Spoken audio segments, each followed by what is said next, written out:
Welcome to another episode of The Dissection. Today, the Parliamentary Adhoc Committee, which is meant to examine the allegations made by General Mkhwanazi, met to determine who the chairperson of the committee would be. The chairperson has been nominated and elected and is from the ANC. Julius Malema was nominated as well, but he declined the nomination. I think he realized that he didn't have the numbers that the ANC wanted as chairperson, and as a result, he withdrew. But I don't know. I'm just speculating. The ad hoc committee elected Mr. Molapi Soviet Lekhanyane as its chairperson. The committee agreed to draft terms of reference, finalize those terms of reference, look at the terms of reference presented by the parliamentary legal team on Friday, and they have a deadline to report to the National Assembly with all of the developments of and their work that they've done, I think by the 31st of October. So this committee has a tighter deadline than the Madlanga Commission of Inquiry into the same allegations, which will have to present a preliminary 3-month report and another interim 6-month report, but could actually go on for years because of the terms of reference, the nature of commissions. So that's the reality. This parliamentary committee could move much faster and get to a determination of issues before the end of the year, whereas the Madlanga Commission of Inquiry could go on for a really long period of time, up until 2029 even. So there was an interesting exchange that happened in this ad hoc committee meeting, which precipitated and led me to make this particular episode. And that question was one of evidence. What is evidence? Does General Mkhwanazi have evidence? The legal officer from Parliament volunteered his view that Mkhwanazi did not produce evidence. And that triggered a response from other members of the ad hoc panel. And many of them actually were like, what are you talking about? Why are you mentioning this? This is not the right way to set the conversation going. But here's a small snippet of how it went down in Parliament. And of course, another thing is there's a lot of backroom legal technical support which needs to take place. And some of the issues, we can deal with them when we meet in the management meeting, of course, under our leadership chairperson. Because Honorable Sangoni is correct, in saying the witnesses will have to be identified. And of course, chairperson, I'm saying this with the greatest of respect. What General Mkhwanazi said, chairperson, on the 6th of July, 2025, is not evidence, chairperson, in a technical sense. And of course, one would need a legal person to go around speaking to people who will be able to corroborate what Lieutenant General Mkhwanazi said.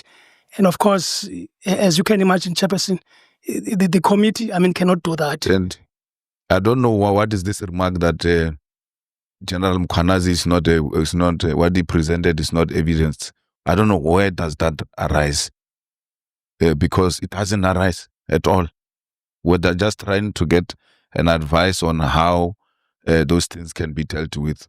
General Mkhwanazi, you can't say what he presented is not evidence. We'll deal with that. We're still dealing with terms of reference. We can't start by saying General Mkhwanazi, what he said is not evidence. That's very dismissive. Right at the beginning, we're starting on a wrong footing. So please, when people are asked, especially support staff, they must not enter into the terrain. They must just give us technical advice and leave the rest to us. Because we're not going to live here being part of a remark that says what Mkhwanazi said is not evidence. Thanks, Chair. So let's do a quick 101 lecture, if you will, on evidence. Evidence consists of oral statements which are typically made in court under oath or affirmation, but it also includes documents and objects which are produced and received in court. I must say, at this early stage, we need to make a distinction between evidence and proof. Proof of a fact means that the court or the deliberative body has received probative material and accepted such material and that fact as being truth for the purposes of the case, right? So that is what proof is. It means that the court has received probative material and accepted such fact as being the truth for the purposes of a case. evidence of a fact is not yet proof of such a fact, the court or the deliberative body must still decide whether or not such a fact has been proven through a process of evaluation. Now, when it comes to proof, there's conclusive proof, meaning that rebuttal is no longer possible, and then there's prima facie proof, meaning that there is still room for rebuttal, proof to the contrary, still being posited by the other parties, and then that will be considered. In the absence of rebuttal, prima facie proof will, generally speaking, become conclusive proof. But these are just terms. This is just stuff that I'm just throwing around, but I'm going to explain later. But I thought it's important just to start there and understand that there's a difference between evidence, proof. There's also a difference between facts and information, and we're going to talk about all of that. So there's this thing which is known as the law of evidence, and there are various books, and I'm using this book as a source for the information that I'm giving you, as well as some of my old lecture notes and just what I can remember. So when did we start with the law of evidence? When did we start looking at having actual laws that define the ways in which we ought to be proving people's innocence or guilt before a court? There are various starting points that you could pick, and there were various different tactics used in, religious periods to deal with evidence, etc. There's even a scene in Shaka Zulu, the first Shaka Zulu, not this Shaka Ilembe one, where at some point they suspect that Shaka is possessed or something, and then a dwarf comes in there, and then he's like, what does he say? I can't remember, man, his phraseology, but he then takes a bite of Shaga's ankle. And then he's like, "Ikazi lo khuluma," or something like that. And then at some point, the blood of Shaga kills him. And that in and of itself, I think, proves that Shaga's blood is poisoned or something. So we're coming from far in terms of how we were proving and disproving things. But an interesting point that I can point to or let you be aware of, because you'll find that a lot of our law of evidence comes from English law, is an interesting point is the Magna Carta, which was famously laid down in 1215. The Magna Carta has a bunch of provisions in it, some of which provide the basis for modern human rights, and some of which are quite outrageously bad. But one of the good ones is Article 38, which says, "In future, no official shall place a man on trial on his own unsupported statement without producing credible witnesses to the truth of it." Okay? That's what it says. No official shall place a man on trial on his own unsupported statement without producing credible witnesses to the truth of it. So the Magna Carta basically said that somebody is not guilty just because of their local baron saying this person committed a particular crime. If that local baron wants to show that they're guilty, they must produce credible witnesses. And that is essentially what the courts still ask people to do today, from then on. While there were various other developments, but that is an interesting development or point in which to start looking at this. From 1215 onwards, what we see in the common law is a gradual development of the law of evidence. Law of evidence in South Africa is primarily based upon the common law as it's derived from English law, and then also South African law after 1961 in particular. There are a number of questions which can come up whenever we have a case, an allegation. The first question is, how do we know what the facts actually are? How do we determine the facts? The second question is, what if there is a dispute about the facts? What if the parties don't agree on the facts? And in most cases, the parties actually won't agree about what the facts are. So what then happens is that the rules of evidence essentially exist in order to assist courts to answer those two questions. What are the facts? And how do we separate the parties? How do we choose between parties when the parties have competing views on what the facts are? In any case, to understand the relationship between facts and evidence, we need to understand the specific use of a couple of terms. We're going to start with facts. What is a fact? Well, the facts are everything that you could possibly know about any contested legal decision. In the image that I'm going to show you here, you'll see that it's a picture that's been taken of two cars that have clearly had a collision. The facts include everything that you can take from this particular picture. The facts include the precise amount of fluid that's been spilled from the car. The facts include the tire marks. The facts include the time of day, what the weather was like, how fast the cars were going, whether there was alcohol in the blood system of the drivers, what color of the different vehicles is, what was the thickness of the brake pads. Every single fact in that photo is something that has to be documented and is, in fact, a reality. Okay? Before I go further, right, to distinguish between facts and information, let's talk about facts in issue and facts that are relevant to the facts in issue. So in law, you'll hear them talking about facts in issue and facts that are relevant to the facts in issue. So facts in issue are those facts which the party must prove in order to succeed. The facts relevant to the facts in issue are those facts which tend to prove or disprove the facts in issue. Let's think about a paternity case. In a paternity case, the identity of the father is the fact in issue. Whether or not there was an intimate entanglement is a fact relevant to the fact in issue, but is not in and of itself proof of the fact in issue. The facts in issue are determined by substantive law, which is the law which stipulates what must be proved in different fields of law in order for courts to award in favor of one party or another party. Substantive law is the branch of law that defines, creates, and regulates the rights and responsibilities of individuals and entities within a society. It establishes what people are entitled to do, which is their rights, what they're obligated to do, which is their duties, and what constitutes violations of those obligations, which are wrongs or crimes. So there are certain things that must be proved in different types of law. For instance, in criminal law, there's the requirement that you must prove certain elements for an act to be considered a crime. Of course, nobody ever captures all of the facts.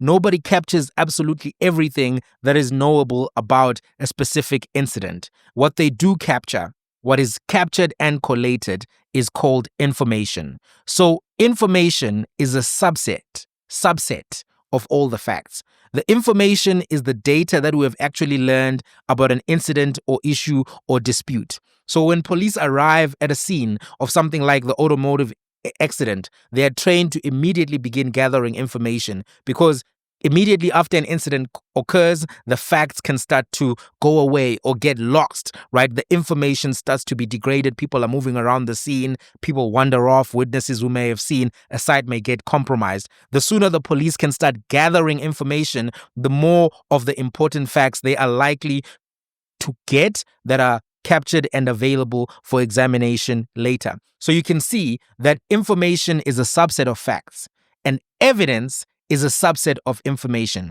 because evidence is the information which a court will actually agree to listen to. Not all information will necessarily meet the rules of evidence. Not all information will be put in front of the court. Rules of evidence help us to work out which information is likely to be put in front of the court and which information will likely not be put in front of the court. And we can divide evidence into three types, right? The first type of evidence is oral evidence. Oral evidence is essentially a witness sitting in the witness box in the courtroom answering questions, providing testimony. Oral evidence is the gold standard of evidence in the legal system. Oral evidence is preferred to any other type of evidence that you can put before a court. So if you have a choice between using oral evidence and any other sort of evidence, you always go with the oral evidence. The second form of evidence that is commonly used within courts is documentary evidence. Documentary evidence is any medium in which data is stored. So it can be a piece of paper with writing on it. It could be videotape. It could be a tape cassette. It could be a computer that contains documentary evidence. It could be a label attached to the side of a jar.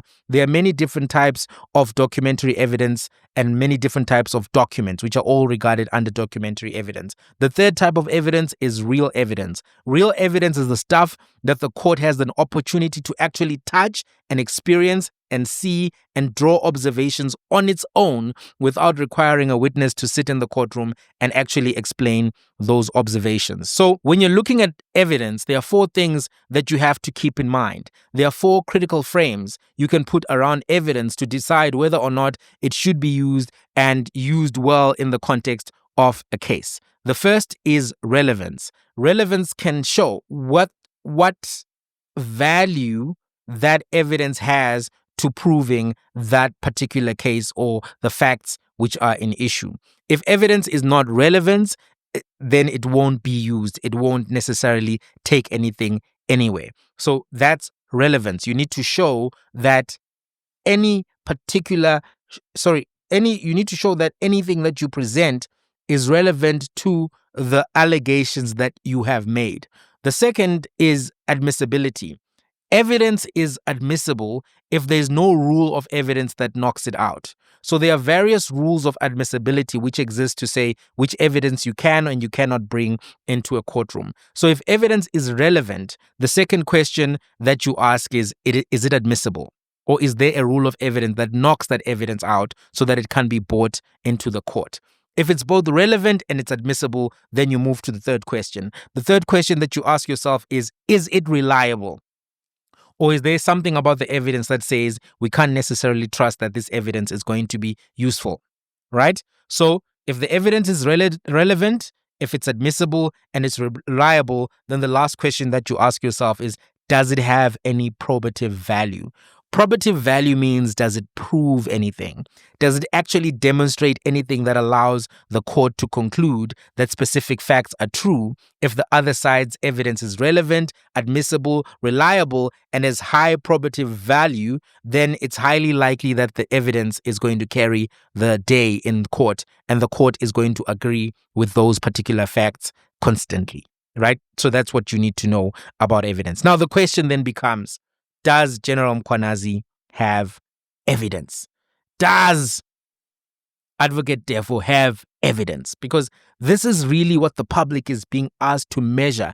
And various points you've seen people saying, where's your proof? Where's your proof? Where's your proof? Now, obviously, General Mkhwanazi has not presented anything under oath. He has not presented anything under oath. But let us just broaden our thinking around the question of evidence momentarily, or for the purposes of this discussion. Because evidence is a technical legal term, right? It's a technical legal term which is governed by the principles of evidence, as I've told you, and governed by common law, governed by the Criminal Procedure Act, and governed by the CPEA as well, right? The Civil Procedure Evidence Act. So these are the technical guardrails in a court of law. But here we're dealing with an ad hoc committee of parliament, and there is going to be an oath, right? So now we have to then ask ourselves, has what has been presented by General Mkhwanazi met the equivalent standard of evidence, assuming that he had done an oath before he did his press conference, for instance? I think it's fair to say that General Mkhwanazi has evidence. I think that he has consistently shown that he has accessed proof of payments for various things that were paid for by Vusimuzi Matlala, which were referred to in conversations between Brown Mokgotsi, Vusimuzi Matlala, and also Senzo Mchunu.